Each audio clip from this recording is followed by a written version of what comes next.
ผู้ใส่ก็ในกว่าแก้งกำพอหนา10วันก้อยปอกมาซ้ำและหันว่ามีนางมันเก๋กว่าเป็น10ปีหรือสินั่นนำกาไปต้องมันใส่ไหลปัดแทงก่อนกามันใส่ตู้ห้องมีนางมันนั้นว่าฮักเว้ยในอยู่อย่างนั้นผู้หญิงก่อนหางหลีสิเปิ้นที่ในโรงเรียนสั้นสอนนั้นจังว่าสูในฮัดปุ่นเลือในครูเฮาเตเนาะจะหือเลยมาห้องครูสอนเฮาว่าก็ฮักแน่ๆผู้ซึ่งหนังสือในถูกหรือยังหรือบ่ห้องเรียนแน่มีนางมันก็จังว่าผู้เฮาหายตัวกว่าเป็น10ปีแล้วมาก็2แค่อาซักในหมอกสูในก้อยกว่าเซอก้อยมันนางฮู้ว่าผู้มันก่อนหายกว่าเป็น10ปีนั่นติแต่ก็ผู้ชายมีอยู่ภายในมันย่อย้อนปัวเมื่อ10วันป่นมานั้นมันขึ้นแก้งกำพวานันที่เมืองผีแลในเมืองผีปีนึงเมืองก้นในนั้นขนาดเนาะย้อนผู้ซึ่งนั้นเหมือนมันปอกมาเถและหามันลูกชายมันเขาเฮียนสั้นซ้อมอยู่ในนั้นมันใส่สังไหลฮู้ว่าป่นกว่าเป็น10ปีแล้วก้อยกายผู้ชายคนไหนอำต้องว่าเป็นปอเขาสมมุติว่าคนไหนแลบได้เป็นคนหยองไว้ในอยู่ลูกชายมันอ่านที่เรียนออกกว่านั้นก้อยหนังเก่ามันใส่ก่อสังไหลถึงลองอันลูกชายมันมือก็เล็กนั่นเหมือนมันเลยยินฉะนั้นก็เหมือนแลบได้อยู่บ่าเป็นปอเขาเต้ๆในนั้น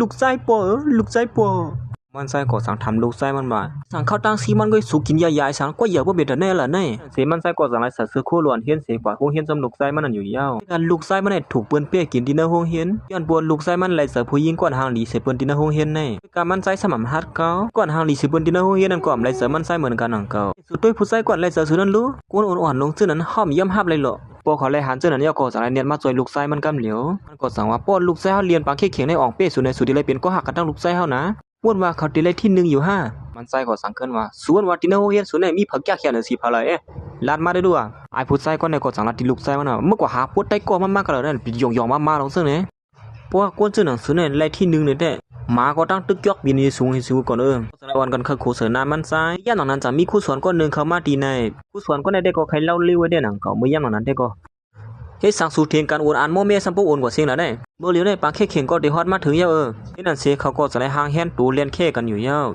พร้อมกันกูก็ย่ำซื้อพร้อมยาวค่ะบอกไหนตีให้ทายเขาคู่ร้องฮู้ตั้งเขากว่าไอ้แน่แด้ตีว่าปอเขานั่นเป็นไซเสื้อมันเหี่ยวเนาะก่อนเป็นลูกไซเสื้อมันก็เป็นก้นขี้ยานขี้กลัวเลยแหละฮัดเข่งบรรดาละสูเป็นสร้างละแน่ครูสอนค่ะข้าวันบาข้าเตรียมเข่งยาวค่ะนะข้าเอาเป้เปิ้นไรเมื่อย่านนั้นปอเขาก็สันว่าเฮาได้ย่อมสู้เหมือนไรก้วยสู้ตื่นแต่ได้เข่งเข้าเข่งกำเร็วเลยเปิ้นซึ่งได้อ่อนกระทางเฮียนถูเปิ้นเรียนเคอยู่ย่อมันใจแต่กูเฮๆว่าอยู่เฮ็ดนั้นย่านนั้นครูก็น่าจะได้ตึงบกบิดนั่นเสยิ่งก่อนมันใจแล้วเจอนั่นก็สั่งว่าในประวันเป็นก้นเงือก็มันถึงเป็นก้นเงือกูเรียนก่อมเป้เปิ้นใช่ว่าเขาเดียวที่1เลยก่อมซื้อห้องรถห้องยามาป้อนเด็ดติเลียนั้นโปเขาสั่งว่าซูเปอร์ด้วยแล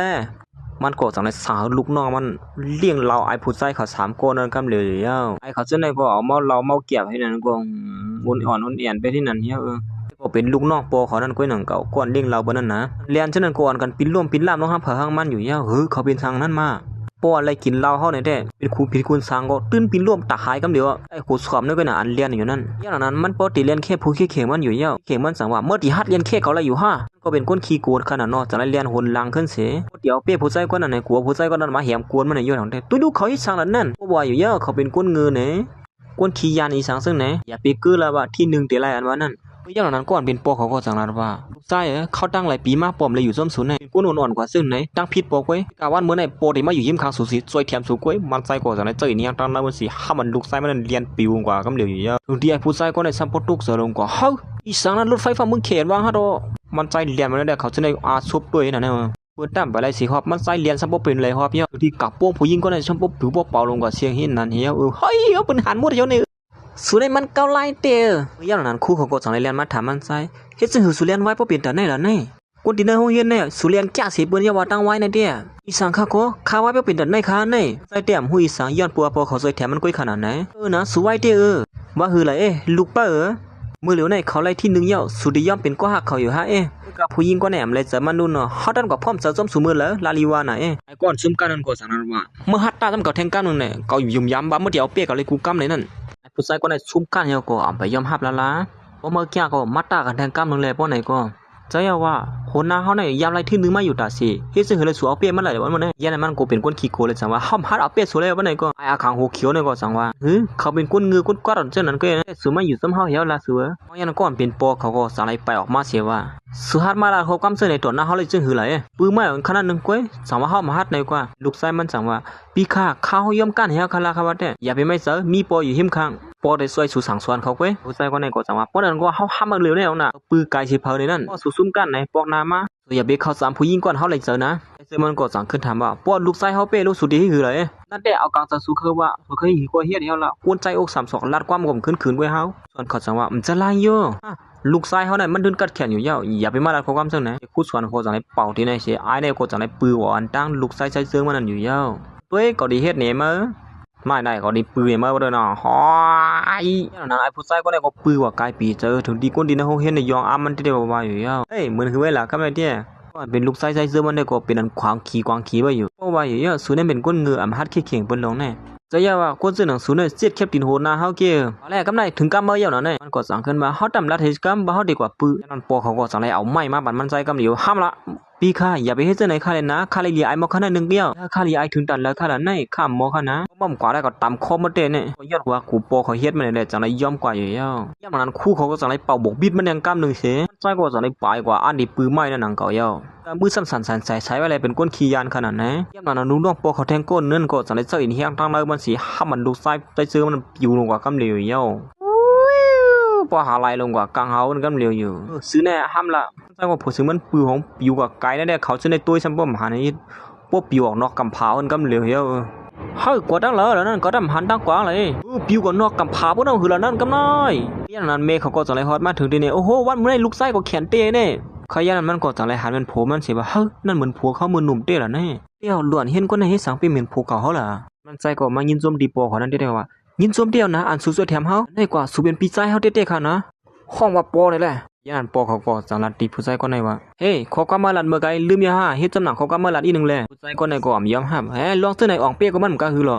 มันโดได้เคียงกันลองเงินค่ามือบ่เคยออกเป้ก่อนว่าพลมีเงินค่านำเสียเผาในนั้นเมื่ออย่าไปเน็ตซื้อเสือก็ที่มาเอามาขึ้นอยู่ก้อยเฮาซ่องกันนะฮะมันสูงกว่าอย่าเฮาไหนสุดยอดกว่าแน่คืดกำเหลียวหลักคอเข้ามากำเหลียวเฮียเจอมันก็ยอบคอเขาในปิวกันกลางเฮาสิอีนักตาหายลงมากำเหลียวเฮียในเก้ก็ส่วนเขาในจังว่าล้วนเห็นกว่าในไม่จะกัดเลยนะอย่าไปเฮ็ดจังได๋แต่ก็โฮมเห็นกันนั่นเป็นลูกชายคนนั้นมากมีเสียเปิ้นแล้วนะกำคนในตุกค่าย้อนมัน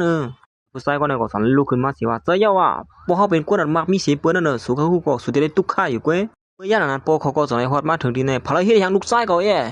ปอค่ะปอมาหาข้าอยู่ค่ะนี่มันก็เน้นเรียนกว่าหาปอคำเดียวอยู่ใจมันก็สันนิษฐานที่ใจเสื้อมันว่าเป็นคนมักมีสืบเบิ่นข่าวนั่นปีน่ะเดี๋ยวสุกซักมื้อแล้วเนี่ยเมื่อได้กูเขาบ่เป็นดังนั้นก็มันลีมีหนูบ่เตมื้อก็เป็นคนธรรมดาก็เฮาได้กูเขาอีสังธรรมดาคณะเขาไปจำเก้ามีเฮาแท้นี่มื้อว่าหือก็เขาจำเก้ามีผู้เนี่ยก็หามันเตในมื้อไหลก้อยเนี่ยไอ้น้องชายไม่อย่าไปมาลัดความเตอความเหนือติเนี่ยเฮ้เอาดังกูสอนก็ในเก้ากันบ่สามารถเสียงหยังก็ดังบ่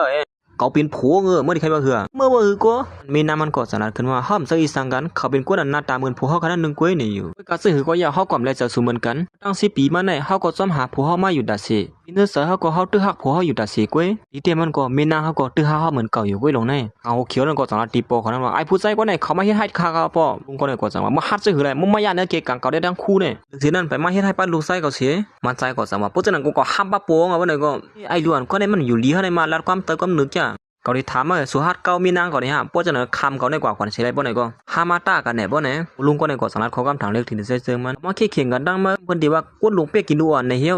ด้วยกะมือเลยมือเคยขี้เข่งกันดังเก่าในก็นั่นก็ดีขี้เข่งมาก้วยอย่างอีลัดมีออกมาเลยลุงเลยก็ลัดขึ้นมาไผ่ต้านมันกัดแขนนั่นก้วยเข่งจอกเบียนพอดีสูงเพอบ่ไหนก็ปัญหามาซุ่มก่อนคู่ขี้มาก่อนนั่นบ่สู้มาเลยพอเฮาตีซุ่มกันในเสื้อหือพอเฮาเป็นคนนั้นกัดแขนสิว่าน่ะไผ่จอกเบียนนอนอยู่สภาพบ้านเฮก่อนนั้นมีนางมันจังว่าสัวเป๊กคำได้หรอเพราะฉะนั้นฮามาตากันในบ่ไหนก็เฮาตากันดังสูพวกเฮาเอาเป้เขาแล้วเนี่ยสุดได้หอมเกียมเฮา1กำมื้อนะ